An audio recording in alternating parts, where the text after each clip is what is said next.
Rame banget nih tagar Haruna out di sosmed.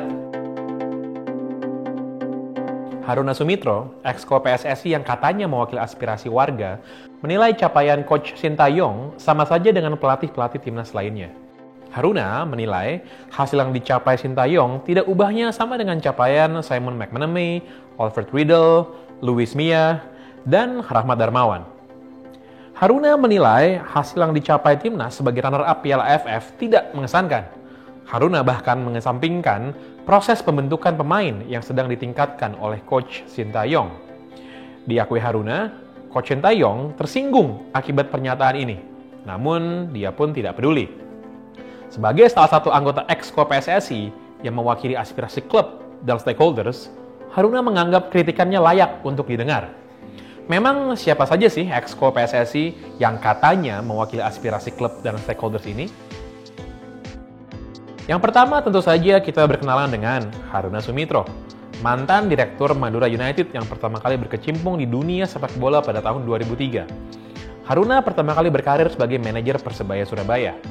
Sempat berhenti dari dunia sepak bola, Haruna kemudian kembali muncul sebagai manajer Madura United. Lalu ada Yoyo Sukawi, CEO PSIS Semarang yang juga menjabat sebagai Ketua Askot PSSI Kota Semarang periode 2019 sampai 2024. Dua kursi jabatan di puncak sepak bola Semarang belum cukup juga bagi Yoyo Sukawi.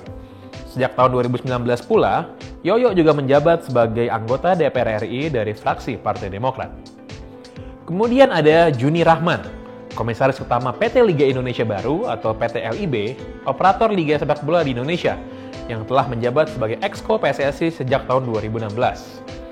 Posisi Juni menjadikannya sebagai regulator dan operator liga pada waktu yang sama. Ibarat kata, Juni Rahman menjadi menteri sekaligus anggota DPR dalam masa jabatan yang sama. Sebuah langkah yang terjadi sejak PSSI mengambil alih operator kompetisi pada tahun 2019.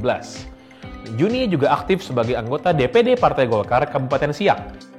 Berikutnya ada Dirk Soplanit, mantan Ketua Asprof PSSI Maluku dan pernah menjabat sebagai Direktur PT Liga Indonesia Baru. Saat menjabat sebagai Direktur PT LIB, Dirk juga merangkap jabatan sebagai ex-ko PSSI yang diembannya sejak tahun 2016. Lalu ada Peter Tanuri, pendiri sekaligus pemilik saham terbesar Bali United saat ini. Peter saat ini mengantongi 39,80% saham Bali United. Peter kerap kali disebut sebagai sosok yang membangkitkan Bali United sebagai tim besar yang meraih prestasi di lapangan maupun keuangan. Peter telah menjadi ex-ko PSSI sejak tahun 2016. Berikut ada Ahmad Riyad, Ketua Asprof PSSI Jawa Timur yang sudah menjabat sejak tahun 2017 dan akan terus bertugas hingga tahun 2025. Ahmad juga saat ini menjabat sebagai Ketua Komite Wasit PSSI. Ahmad semakin dikenal warga ketika beliau meminta Mr. Y, wasit yang menjadi whistleblower pengaturan skor, untuk membuka identitasnya. Berlanjut ada Endri Erawan, ex-ko PSSI sekaligus manajer tim nasional untuk kualifikasi Piala Dunia 2022. Endri pernah menjabat menjadi manajer timnas Indonesia pada SEA Games 2017, Asian Games 2018, dan Piala AFF 2018. Endri saat ini juga merupakan CEO klub Mitra Kukar. Satu lagi pimpinan klub terpilih sebagai ex-ko PSSI adalah Hasnur Yadi Sulaiman. Hasnur Yadi merupakan pemilik sekaligus CEO klub Barito Putra saat ini. Identitas yang mungkin dapat langsung dilihat ketika kita mengunjungi laman Instagramnya.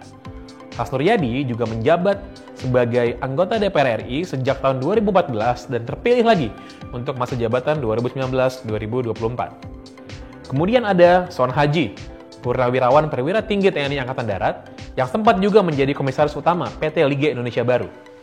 Pada tahun 2019, Son Haji menjadi tim sukses Muhammad Iriawan ketika mencalonkan diri sebagai ketua PSSI. Satu-satunya wanita pada jajaran ex-ko PSSI adalah Vivin Cahyani, mantan atlet basket putri Indonesia yang kemudian sempat beralih sebagai pengusaha sports flooring untuk lapangan futsal. Kursi ex-ko dirintisnya selepas ia menjabat sebagai Asprof PSSI DKI Jakarta.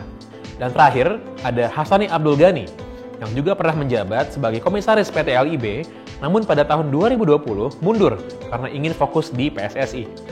Agak berbeda dengan yang disampaikan oleh Haruna, Hasani mengaku ada kemajuan dari apa yang dilakukan Sintayong terhadap timnas. Hasani juga mempertanyakan kenapa harus mengganggu Shin Tae-yong ketika durasi kontraknya masih tersisa 2 tahun.